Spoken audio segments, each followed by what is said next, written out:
Amados irmãos, amadas irmãs, um bom dia para todos nós, uma excelente manhã de sexta-feira. É com o nosso coração em paz que estamos começando mais um dia de reflexões das páginas do Evangelho. Sejam todos muito bem-vindos. Convidamos também a Jesus para estar presente aqui conosco, que Jesus possa preparar o terreno da nossa alma para acolhermos as sementes dos doces ensinamentos do Evangelho, que possamos estar com o nosso coração aberto para os ensinos de Jesus, para os esclarecimentos do Evangelho e que o nosso pensamento esteja, meus irmãos, elevado até a Deus nosso Pai. Bom, meus amados irmãos em Jesus, já há alguns meses, há bastante meses na verdade, nós nos encontramos aqui, todos os dias, às 7:30 da manhã. E juntos nós partilhamos uma reflexão das palavras do Evangelho segundo o Espiritismo. Então, ao longo desse tempo que todos nós nos reunimos aqui, meus irmãos, para partilhar o Evangelho, foram dias que a gente se dedicou a sempre extrair uma mensagem, uma reflexão, um ensinamento, um pensamento para a gente refletir das páginas do Evangelho segundo o Espiritismo. Então, a partir de uma passagem do Evangelho, nós compartilhamos aqui uma reflexão para o nosso dia, para a nossa caminhada nessa existência e também uma reflexão para a gente levar com o nosso espírito eternamente, para nos auxiliar. E bom, meus irmãos, hoje nós marcaremos aqui o início de alguns dias que nós iremos trazer uma proposta especial e uma proposta nova para os nossos evangelhos diários. Serão alguns meses, teremos a data inicial e teremos também o tempo para terminar esse momento aqui nosso, especial, é um momento específico aqui que teremos, depois nós retornaremos para como sempre fizemos aqui no nosso evangelho diário. E eu vou explicar para nós que momento será esse e por que faremos isso. Bom, meus amados irmãos, estamos iniciando o mês de outubro. E este mês de outubro, ele é muito especial para nós. Porque exatamente no ano de 1938, no mês de outubro, o nosso amado Chico Xavier iniciou a psicografia da primeira obra que faz parte de uma coleção das obras do querido Espírito Emmanuel. Então, em outubro de 1938, Chico Xavier, nosso amado Chico, ele iniciava a psicografia da obra há 2000 anos.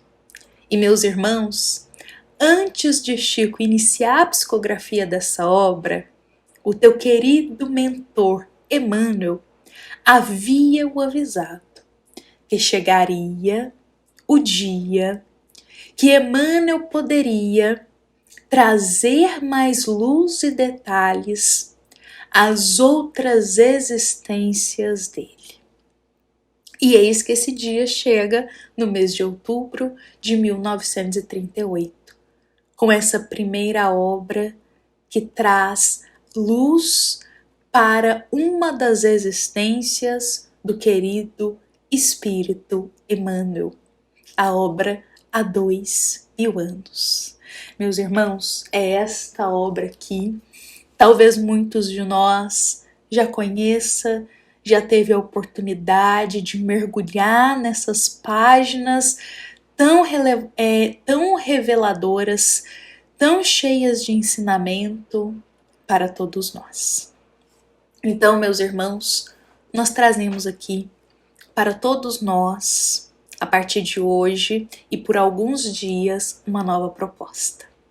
Meus irmãos, vamos juntos, a partir de hoje, passar por todos os detalhes e capítulos da obra há 2000 anos.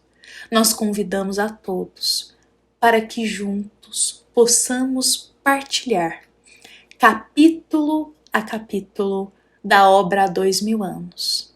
Mas iremos relacionar a história, iremos relacionar o que foi dito em cada dia, em cada capítulo, com uma mensagem do Evangelho segundo o Espiritismo, porque não podemos nos esquecer que estamos aqui no nosso momento do Evangelho diário. E a obra que nos guia aqui diariamente, sempre guiará, é o Evangelho segundo o Espiritismo. Então a nossa proposta é seguirmos capítulo a capítulo desta obra há 2000 anos. Mergulharmos na história de Emmanuel há 2000 anos atrás. Mas relacionando cada dia, cada capítulo com uma mensagem do Evangelho segundo o Espiritismo para todos nós. Este é o nosso convite. Este livro, que ele contém 20 capítulos, nós passaremos por todos, veremos detalhe de toda essa história, que é uma história, meus irmãos, que inspira a nossa vida. Então nós passaremos por todos os detalhes, são 20 capítulos, e seguiremos aí até terminarmos ele. Bom, meus irmãos, eu convido a todos para a gente partilhar desse momento juntos, um momento que eu ficarei muito feliz que a gente possa se reunir aqui para juntos mergulharmos nesta história que tem muito para nos ensinar. E bom, meus irmãos, vamos iniciar hoje aqui com o nosso capítulo 1 da obra há 2000 anos.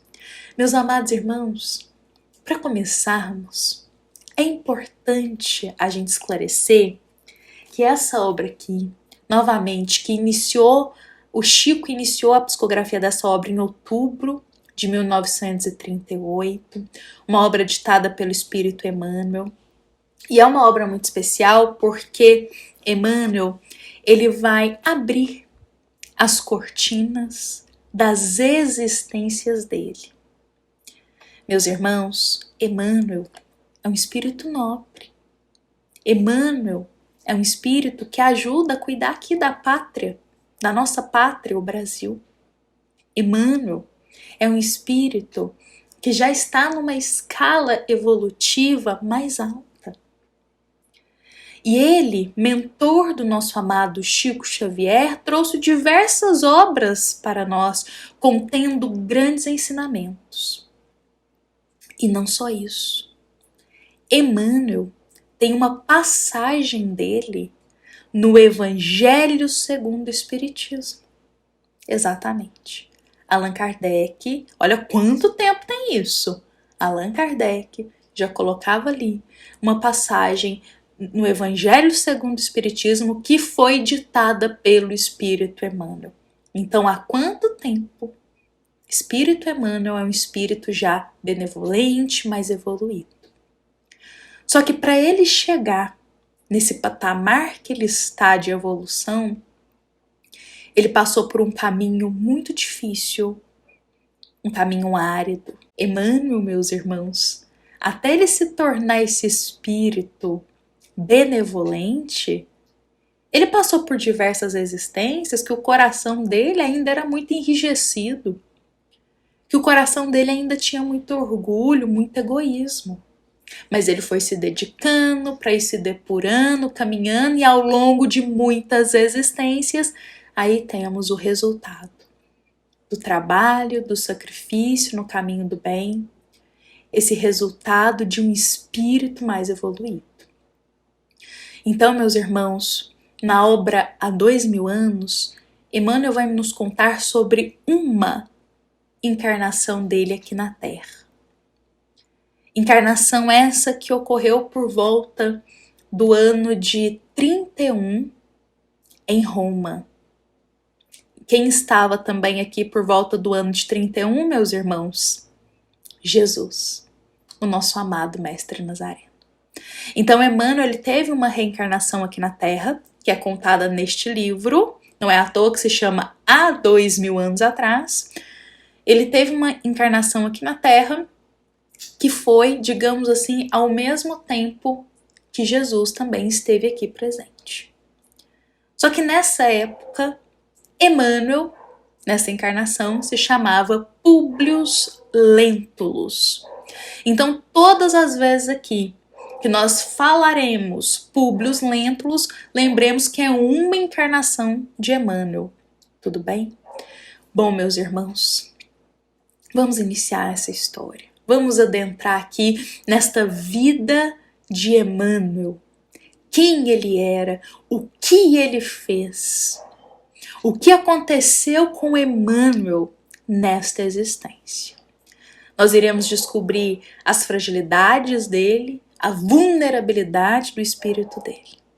Olha só que coragem de Emmanuel realmente abrir as cortinas de suas existências para nos ensinar, mostrando que todos nós que estamos aí nesse caminho de orgulho, de egoísmo, no caminho do mal, todos temos o tempo para mudar, para nos renovar, para crescer. O tempo de cada um chega. O de Emmanuel também chegou. Então voltemos lá, meus irmãos, no ano de 31. No ano de 31, ali, meus irmãos, em Roma. Retornemos para essa época. Meus irmãos, justamente nesta época nós temos um jovem de mais ou menos 30 anos chamado Públio Lentulus. Públio era de uma família muito importante. Ele já vinha de uma linhagem de senadores em sua família. E ele seguiu os mesmos passos de seus familiares. Ele era um senador romano de extrema importância. O cargo dele naquela época, ainda jovem, ele tinha por volta de seus 30 anos, era um cargo muito importante. Públio morava em uma mansão, meus irmãos, que a gente às vezes falta-nos imaginação para pensar o tamanho e os detalhes. Mas é-nos contado no primeiro capítulo dessa obra que a mansão que ele morava era toda enfeitada por volta com aquelas grandes torres de mármore.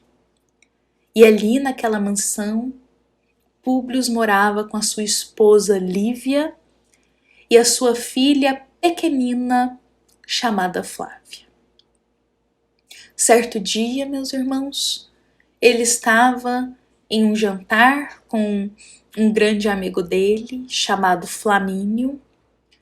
E nesse jantar, Públio, ele começou a partilhar com seu amigo em uma conversa a situação grave que ele vinha vivendo em seu lar. A situação angustiante que ele estava vivenciando. A filha dele, Flávia, estava com uma doença muito grave. Ele já havia levado Flávia em todos os médicos que tinha na região. Ninguém conseguia dar um diagnóstico para ela. Ninguém conseguia dizer o que ela tinha ou passar um medicamento, um remédio, algo que iria curá-la. Flávia, ainda uma criança pequenina, estava cheia de feridas pelo corpo, agonizando com uma doença que ninguém sabia dizer o que era.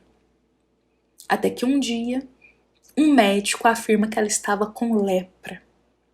E, meus irmãos, essa informação para Públio cortou o coração dele.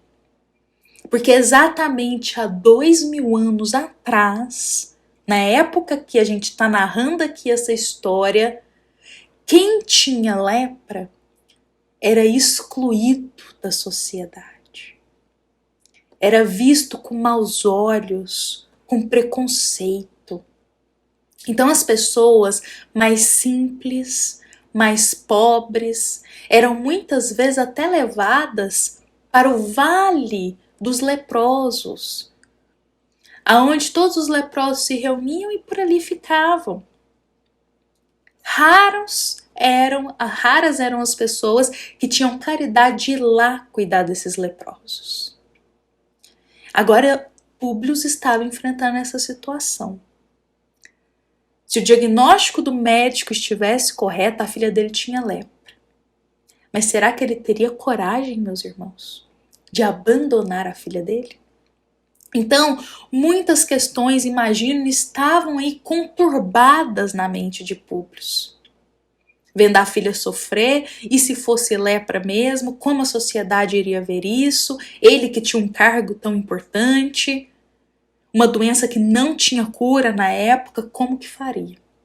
Públio ficou angustiado, mas o coração dele ainda era muito orgulhoso, era um coração muito invejoso também. E diante dessa situação amarga que a filha dele enfrentava de doença, ele começa a se questionar. Como que poderia algumas pessoas terem toda a sorte do mundo e outras sofrerem tanto? Em meio à conversa com seu amigo Flamínio, estamos narrando essa cena, meus irmãos. Públio questiona. Como que pode?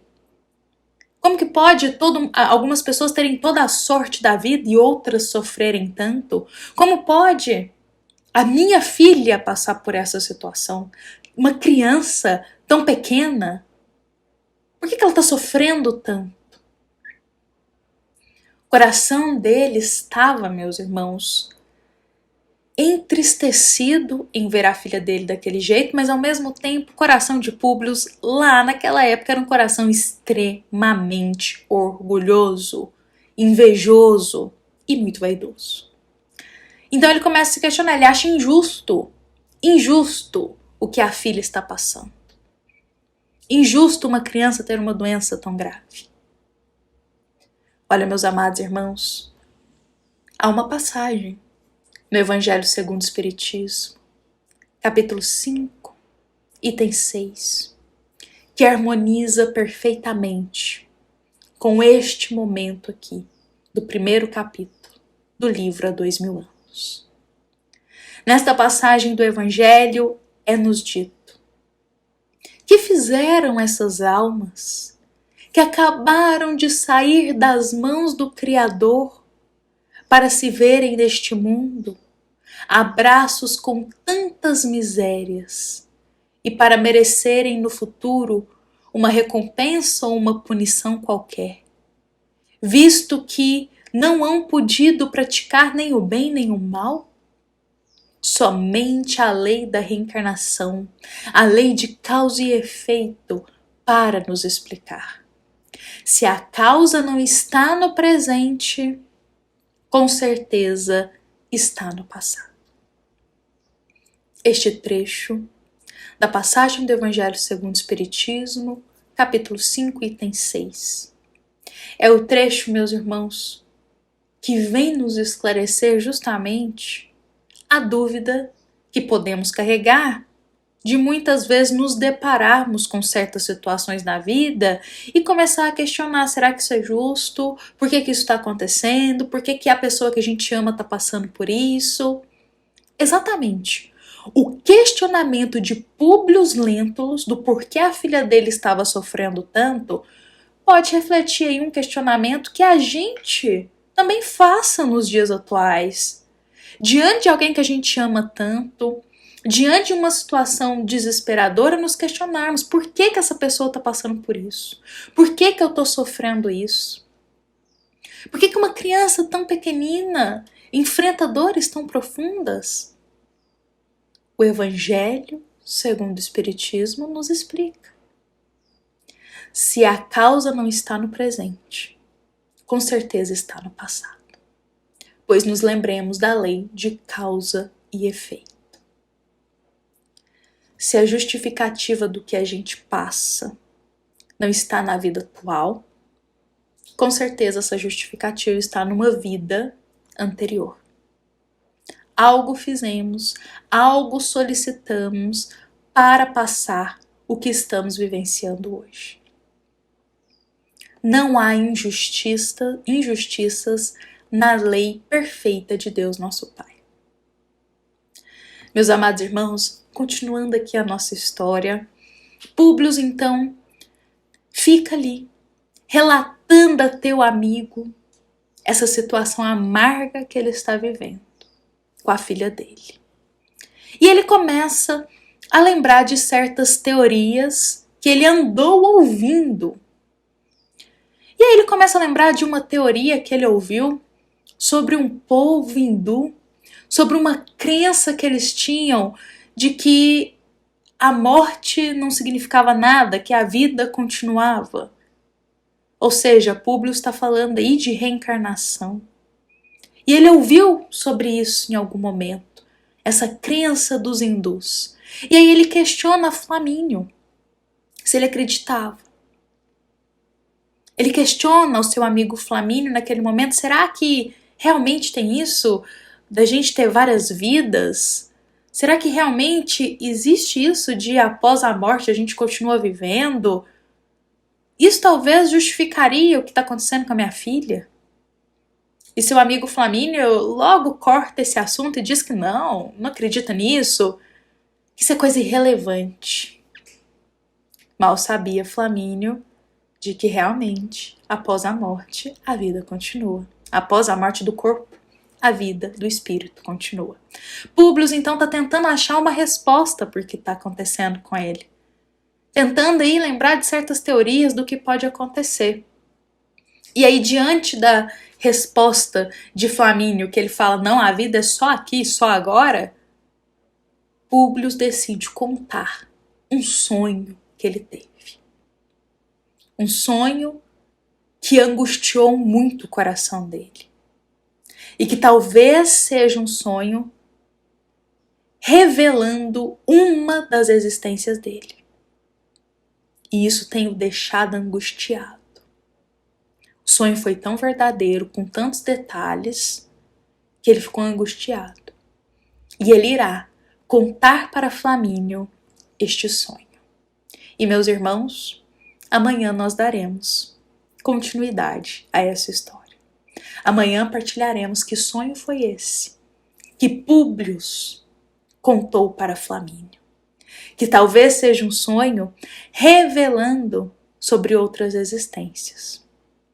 E isso é algo que pode acontecer com todos nós. Muitas vezes é permitido, durante a noite de sono, a gente ter certas lembranças de existências passadas, para nos ensinar algo. Mas isso nós veremos detalhadamente amanhã. Eu convido a todos para a gente continuar aqui a nossa história. Hoje nós partilhamos aqui a visão do primeiro capítulo desta obra, a qual a gente inspirou aqui, alinhou junto com a passagem do Evangelho segundo o Espiritismo, capítulo 5, item 6, e amanhã nós daremos continuidade. Convidamos a cada um para estarmos aqui reunidos amanhã, com a bênção de Deus, continuando essa história de tanto ensinamento para nós. Meus irmãos, lembremos também que essa mensagem é da nossa amada Casa Espírita, Luiz Gonzaga, da cidade de Luminárias, para todos nós que aqui estamos presentes. Fiquemos em paz, fiquemos com Jesus em nosso coração, meus irmãos. Nos encontramos amanhã com a paz e segundo a vontade de Deus. Que assim seja.